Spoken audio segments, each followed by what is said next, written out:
Assalamualaikum warahmatullahi wabarakatuh.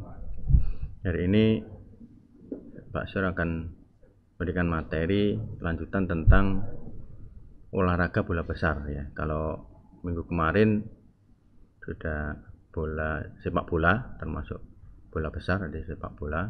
Terus sekarang menginjak ke bola voli ya. Untuk permainan bola besar ini ada 3 materi yang ada. Yang pertama adalah sepak bola, kemudian bola voli dan sepak bola. Kita menginjak ke sejarahnya dulu, dari bagaimana awal mulanya adanya olahraga bola voli ini. Jadi olahraga bola voli ini awalnya namanya bukan bola voli ya, volleyball, tapi namanya adalah Minto Nete ya. Dan penciptanya adalah William G. Morgan. Kemudian pada tanggal 9 Februari 1895 ya. Ini di Amerika. Nah, bola voli ini sebenarnya awalnya itu sebenarnya adalah gabungan dari pemikiran waktu itu ya, waktu menciptakannya adalah gabungan dari bola basket, baseball, tenis, kemudian bola tangan. Dari beberapa olahraga ini sehingga terciptalah bola voli ya. Nah, kemudian untuk sejarah bola voli di Indonesia ini diawali pada tahun 1928 yang dibawa oleh orang-orang Belanda waktu itu pada saat masih menjajah Indonesia ya. Dan ini adalah olahraga elit orang-orang Belanda dulu ya. Dan awalnya terus kemudian dikembangkan oleh para guru pendidikan jasmani dari Belanda yang mulainya ya, sampai akhirnya masuk ke Indonesia dan merakyat ya begitu. Nah, kemudian pengertian bola voli secara garis besar begitu adalah merupakan olahraga yang dimainkan oleh 2 grup yang berlawanan ya. Masing-masing grup mempunyai 6 orang pemain ya.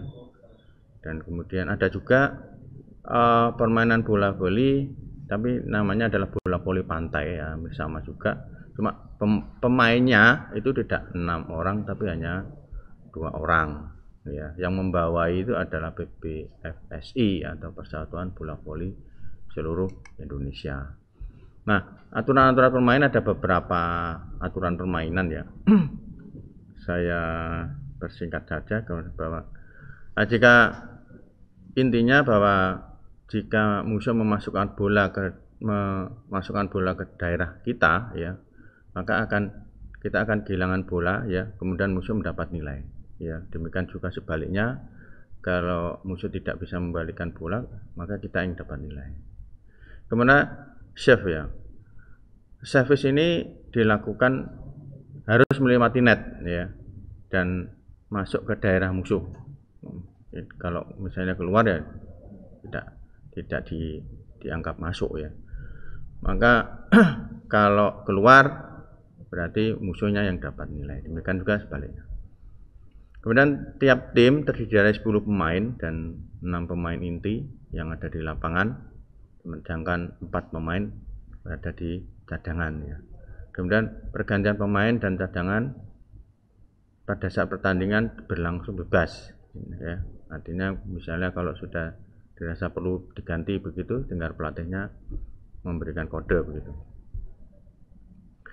Kemudian jumlah pemain minimal yang boleh bermain di lapangan adalah 4 ya. Kalau misalnya pemain pada saat datang itu hanya 4 begitu ya, beberapa pemain tidak datang begitu masih bisa dimainkan. Tapi kalau orang itu nyatakan WO ya.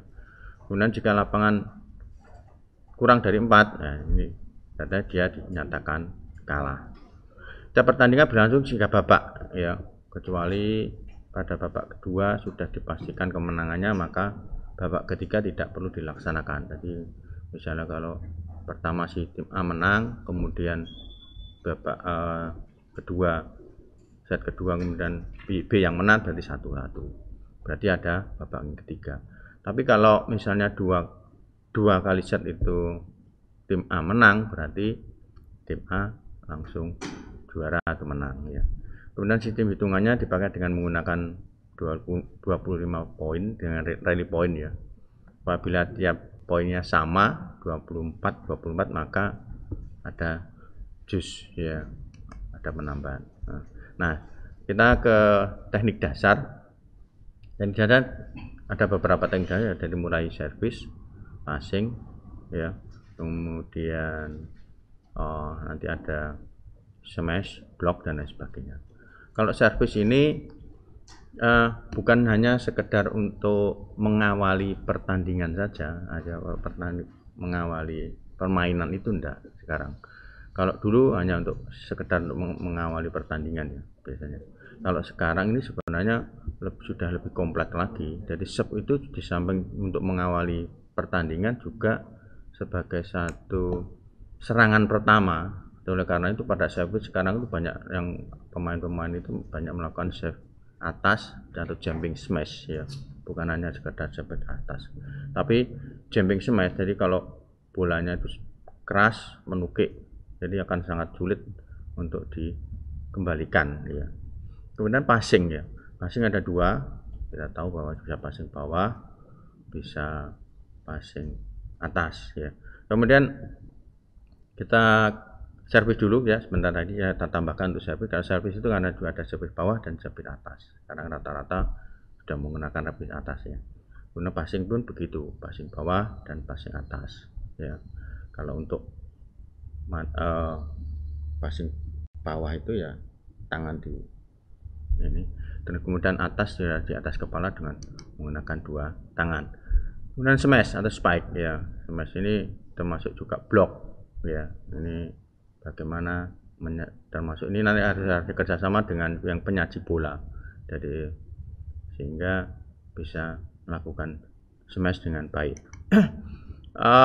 Sarana permainan ya, jadi berbentuk lapangannya itu adalah 9 kali 18 meter, kemudian garis serangnya itu 3 meter yang di itu, kemudian tepi garis itu ada 5 cm ya, 5 cm. Jadi nanti ada gambar lapangan, silakan anak sekalian melihat lebih jelasnya dari gambaran secara globalnya begitu. Tinggi net untuk putra 2,43 meter, kemudian untuk putri 2,24 meter. Nah, ini adalah rotasinya kalau ini gambar lapangan ya. Jadi rotasinya begini.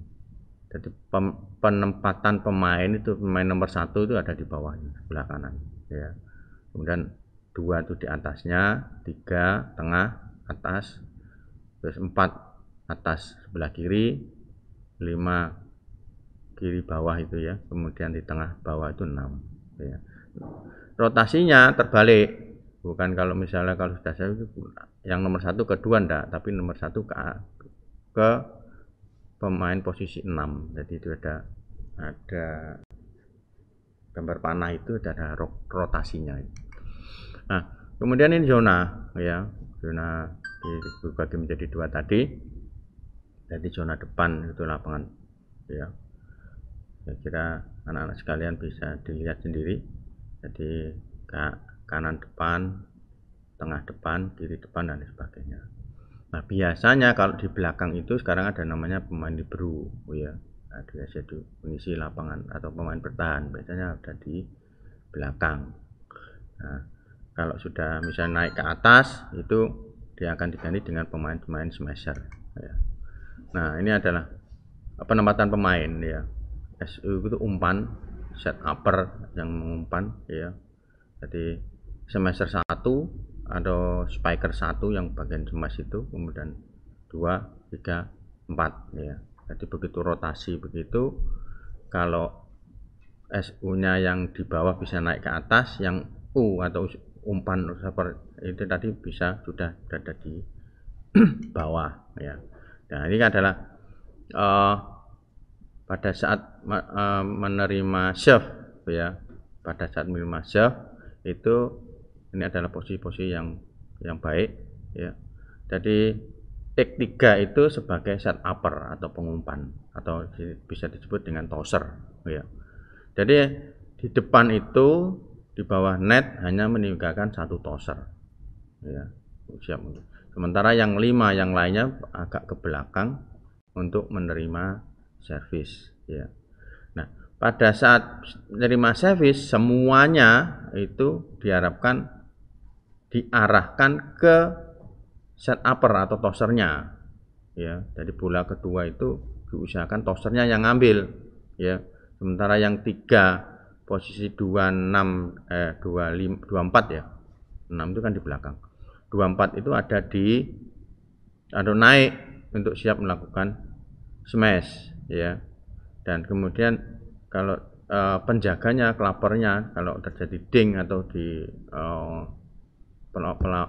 lawan melakukan tipuan begitu ada di posisi 6 ya. Posisi 6 itu ada di bawah sebenarnya.